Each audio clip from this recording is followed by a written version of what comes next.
Example 7, solve the equation 2x to the 5th equals 64. First thing you want to do is get x by itself, so if any number is being multiplied by x, you're going to divide by it. So x to the 5th left over when I divide by 2 is going to equal 32. So I'm looking for the 5th root of 32.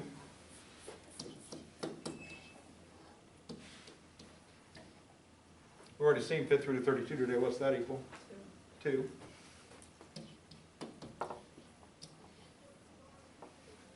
Okay. The problems we did yesterday, where it said find all the real solutions, one takeaway you were supposed to get from that was if the power was even, you got both a positive and negative solution. If the power is odd, you only get a single solution, and that's pretty typical. So if you have x to any power, if the power is odd, you're going to get one answer. If the power is even, you get plus or minus, you get two answers. All right? Whatever the root is. All right? So the whole technique we used yesterday with the whole factoring and all that stuff, that was the purpose of that problem, was to train you on that scenario. So now real quick, while we're looking at this, this problem's done. Put like a little line down the center of the problem there, just like create some space off to the side a little bit. So just split it. And suppose we have this problem.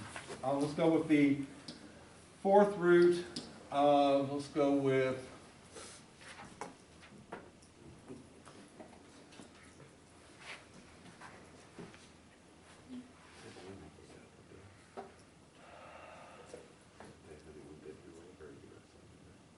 192 x to the 12th y to the 7th. Let's go with that. In fact, let's make it y to the 6th. It's even better. Y to the 6th. All right. Suppose that's our problem. We're trying to do the 4th root of that thing. Now, first off, the x and the y both have a power structure to them, which is what we're looking for. The 192 does not. So I'm going to break down 192 with factoring. So I know 4 goes into 192 would be 48 times. 4 is 2 times 2. 48 is 4 times 12. 2 is 2. 2 is 2. 4 is 2 times 2. 12 is 2 times 6. And then finally we get 2 times 2 times 2 times 2 times 2 times 2 times 3.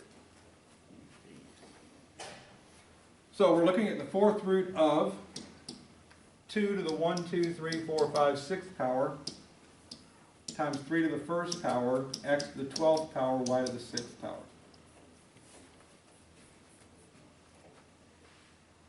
So again, the root is 4, so I'm dividing the powers by 4 in order to get the numbers out, if the numbers are big enough to divide. So 6 is bigger than 4. What's 6 divided by 4?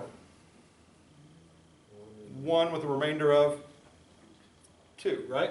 So when I'm dividing and I see I get a remainder, that means I'm going to keep stuff in the radical.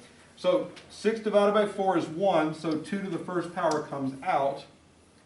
And then remainder 2, so 2 to the 2nd power stays in.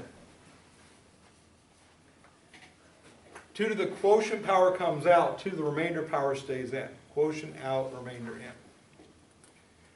1's not big enough to divide by 4, so nothing happens to the 3 that stays in. 12 divided by 4 is 3, no remainder. 6 divided by 4 is 1, remainder 2. So again, y to the 1st comes out, quotient, y squared, remainder stays in.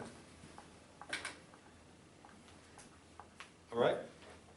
So that's first priority, is to pull everything out you can correctly. And then the other part of that is, again, considering the whole, do I need absolute value bars or not? So looking at these structures here, what I care about is even powers in, so both of these have candidates for absolute value bars, odd powers out, so they will be absolute value bars. So I'm going to write down on the outside 2, and then I can do it like this. X cubed y, the whole expression in absolute value bars. Both x and y need to be in absolute value bars, so put the entire thing in absolute value bars. All right, you can put y to the 1st if you want to. You don't have to put the 1st power on that.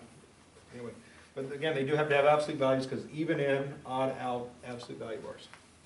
This is being multiplied by the fourth root of. Now, this is all the stuff that stayed in. We couldn't pull it out. It wasn't big enough to come out. It was remainder pieces. So now I need to push it all back together to evaluate as much as possible. What's 2 squared? 4. And 4 times 3? 12.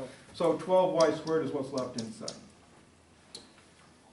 All right, so there are a couple homework problems along those lines, maybe not quite so unpleasant as that, but again, if you break it down to just everything raised to a power, pull out what you can, leave in the remainder pieces, and then re-multiply it back in, you should have a single number, or single object out, single object in, like that. If they happen to, everything divides evenly with no remainder, the radical just disappears, you just get that simple final answer. But again, if stuff has to remain in, you get an outside part and a radical inside part left over.